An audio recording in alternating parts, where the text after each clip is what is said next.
మన ఇంటి కాడోలే పొద్దెక్కి లేవద్దు సీకటి మోకన కిలివు కాలే పక్కింటి ఆళ్ళతో పంచాయతీలొత్తమ్మ నోరున్న అడిగని ఊరంతా అంటారే అత్త వద్దన్న ఇంటికి బిడ్డో పోయి ముచ్చట్లు వెట్టకే బిడ్డ జర్రయాదిలా జర్రయాదిలా జర్రయాదిలుంచుకోవే బిడ్డో అడుగు వెళుతున్నదత్తోరిల్లు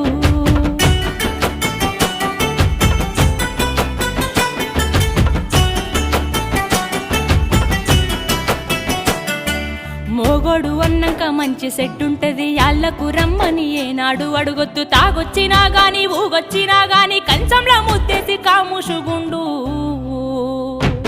తాగి కుక్కోలే వర్లిన బిడ్డో నువ్వు కసిరించుకోబోకు బిడ్డ జర్రయాదిలా జర్రయాదిలా జర్రయాదిలుంచుకోవే బిడ్డో